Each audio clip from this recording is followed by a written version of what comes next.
ETF index mutual funds నేర్చుకుని stock మార్కెట్లో రాణించాలనుకుంటున్నారా? వెంటనే ఈ నెంబర్కి కాల్ చేయండి.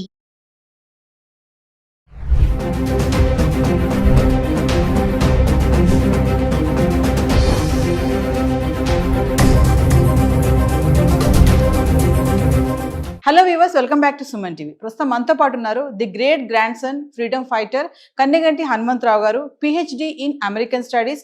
అమెరికాలో ఉన్నటువంటి 18 యూనివర్సిటీస్లో ఎక్స్పర్టీస్, అంతేకాకుండా centre for human security studies founder and executive director Kanneganti Ramesh Babu garu ఉన్నారు. సార్తో మాట్లాడదాం. నమస్తే సార్. సార్, విజిటింగ్ వీసా పైన వెళ్ళే పేరెంట్స్కి ఒకసారి తీసుకోవాల్సిన జాగ్రత్తలు అంటే, ఇంటర్వ్యూలో వాళ్ళని ఎలాంటి క్వశ్చన్స్ అడుగుతారు? మరి చాలామంది అంటున్నారు ఇంగ్లీష్లోనే ఉంటుంది అనేసి కమ్యూనికేషన్. మరి అందరికీ ఇంగ్లీష్ రాదు కదా, విలేజెస్లో ఉన్న వాళ్ళ పేరెంట్స్ సంగతి ఏంటి? ఒక్కసారి దాని గురించి మాట్లాడుకుంటాం. అమెరికాలో ఒక మోర్ దాన్ 5.5 మిలియన్స్ అంటే ఒక 55 లక్షల మంది భారతీయులు ఉన్నారు. More than 5.5 millions. 1 మిలియన్ అంటే 10 lakhs, 10 లక్షలు. 55 లక్షల్లో మన ఆంధ్ర తెలంగాణ రాష్ట్రానికి సంబంధించిన వాళ్ళు సగము అని కొద్దిగా పైగా ఉన్న ఆశ్చర్యపోవద్దు.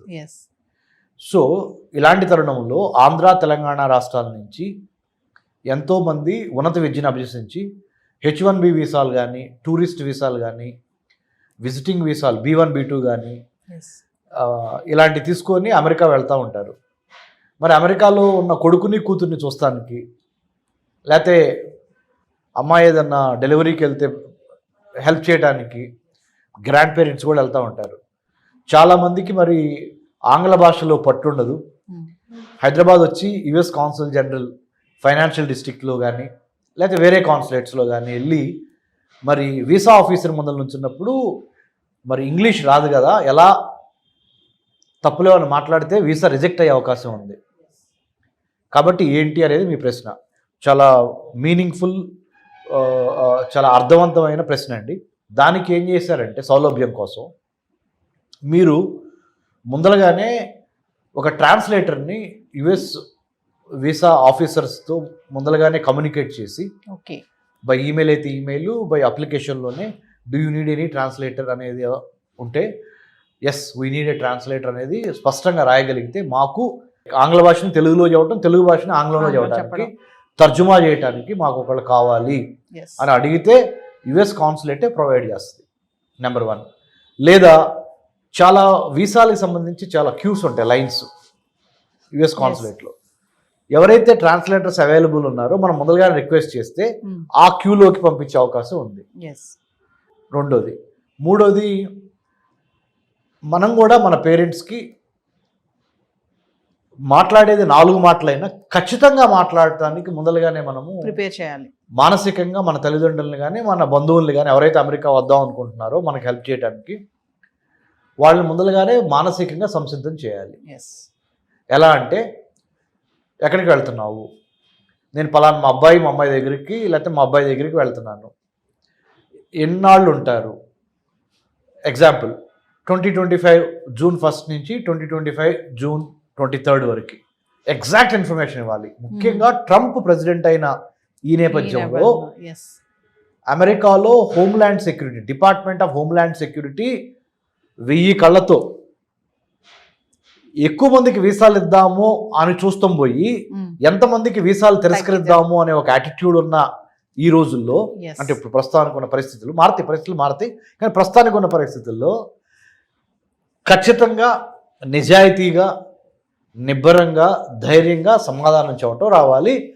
భాష ఏమైనా పర్లేదు. ఓకే, అంటే ట్రాన్స్లేటర్ ఉంటారు, అయినప్పటికీ చెప్పాల్సింది ఏంటంటే, పలానా తారీఖు నుంచి పలానా తారీఖు మేము అక్కడ ఉంటాము, ఎందుకు వెళ్తున్నారు అన్నప్పుడు ఏదైతే బలమైన కారణం ఉందో ఆ కారణాన్ని కరెక్ట్గా నిక్కచ్చిగా చెప్పటము. ఇదివరకిట్లాగా ఒక వీసా తీసుకొని ఇంకో పని మీద వెళ్ళి మనసులో ఒకటి పెట్టుకొని బయట వీసా ఆఫీసర్కి ఒకటి చెప్పి ఎలాగోలా సముద్రాలు దాటేసి అమెరికాలో అడుగు పెడదాం అనే ఆ ట్రెండ్ ఏదైతే ఉందో ఆ వరవడికి ఇప్పుడు ఒక ఫుల్ స్టాప్ పడింది. ఏదైనా మన మంచి కోసమే. తద్వారా ఏమవుద్దంటే, ఇప్పుడు ఏమవుతుందంటే నవీన్ గారు, 10 మందికి నిజంగా జెన్యున్ రీజన్స్ ఉన్నా ఒకళ్ళు తప్పు చేయటం వలన మిగతా 9 మందికి ఆ అవకాశాలు దెబ్బతినిపోతాయి. ఎస్, ఇది కరెక్ట్. దయచేసి మనం కూడా బాధ్యతతో మెలగాలి, ఉన్నది ఉన్నట్టుగా చెప్పాలి. మన దేశ పరువు ప్రతిష్టని ప్లస్ మన కుటుంబ పరువు ప్రతిష్టని కాపాడుకోవాలి, అబద్ధాలు చెప్పొద్దు అనే దాని మీద మానసికంగా మీరు సంసిద్ధులై వెళ్ళండి. తద్వారా దేశానికి పేరు తెచ్చిన వాళ్ళు అవుతారు, మన రాష్ట్రానికి, మీ ఊరికి, మీ కుటుంబానికి పేరు తెచ్చిన వాళ్ళు అవుతారు. అంటే ఇప్పుడు ఉన్నటువంటి పరిస్థితిలో వీసాస్ అన్ని కూడా కొంచెం స్ట్రిక్ట్ అయిపోయాయని అనుకో. చాలా స్ట్రిక్ట్ అయింది, చాలా స్ట్రిక్ట్ అయింది, కొద్దిగా కదండి, చాలా స్ట్రిక్ట్ అయినాయి. ప్రేక్షకులకి నేను చెప్పేది ఏంటంటే, ఎవరైతే చూస్తున్నారో ఈ ప్రోగ్రాము, ట్రంప్ ప్రవేశపెట్టిన స్ట్రిక్ట్ పాలసీస్ ఏవైతే ఉన్నాయో ఇప్పుడు, ఏది ఇమిగ్రేషన్ కానీ, హైర్ ఎడ్యుకేషన్ కానీ, H1B వీసాలు, లేకపోతే జాబ్స్ గురించి కానీ, ఇవి అమెరికా మిత్రపక్షాలతో పాటు ఆర్థికంగా ఎదుగుతున్న మిగతా చాలా countries, UK, Australia, Japan, South Korea, Canada, France, Germany, ఇలా ఇటలీ, ఈ చాలా దేశాలు ఈ విధానాన్ని ప్రవేశపెట్టబోతున్నాయి.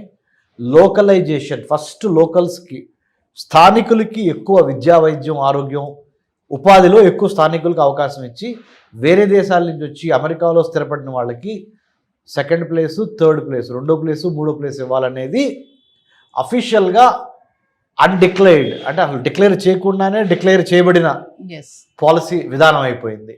కాబట్టి ఉన్నంతలో సాధ్యమైనంత వరకు నీతి నిజాయితీగా సమాధానాలు చెప్పి, తెలుగులో అయినా ఇంగ్లీష్లో అయినా భాష ఏదైనా మీరు ఇచ్చే ఇన్ఫర్మేషన్, సమాచారము ఖచ్చితంగా కాన్ఫిడెంట్గా పొలైట్గా ఇవ్వండి. ఈ ఇచ్చే పరిణామ క్రమంలో మీ తల్లిదండ్రుల్ని కానీ, మీ డిపెండెంట్స్, మీ మీద ఆధారపడి అమెరికా వద్దాం అనుకుంటున్న వాళ్ళు ప్రిపేర్ చేయండి. ఆ విధంగా మానసికంగా ప్రిపేర్ చేయండి, హోంవర్క్ చేయండి. Plan, prepare, perspire and inspire. అంటే ముఖ్యంగా చక్కగా ప్రణాళిక వేయండి. ఇంట్లో కూర్చోబెట్టి హోమ్ ట్యూషన్ లాగా చెప్పండి పేరెంట్స్కి, అమ్మా ఇట్లా వీసా ఆఫీసర్ అడుగుతారు, నువ్వు ఇట్లా చెప్పు, ఉన్నది ఉన్నట్టు చెప్పాలి. ఎందుకంటే డాక్యుమెంట్స్ మ్యాచ్ కాలేదు, చెప్పేదానికి డాక్యుమెంట్స్ మీద ఉన్నదానికి తేడా ఉందనుకోండి, సారీ. కాబట్టి మంచి మెలకువలతో ఉండండి, అద్భుతంగా మీకు వీసాలు వస్తే భయపడొద్దు. మీకు ఎటువంటి సందేహాలున్నా డాక్టర్ రమేష్ కన్నగంటి నేను ఉన్నాను, మీకు సహాయం చేస్తాను. I did my PhD in American studies. America చాలాసార్లు వెళ్ళొచ్చి అమెరికన్ అధికారులతో కూడా చాలా యూనివర్సిటీస్లో పనిచేయడం వల్ల మాకు కొంత అనుభవం ఉంది. అనుభవాన్ని మీకు షేర్ చేస్తాను. Thank you sir. Thank you Ravindra గారు.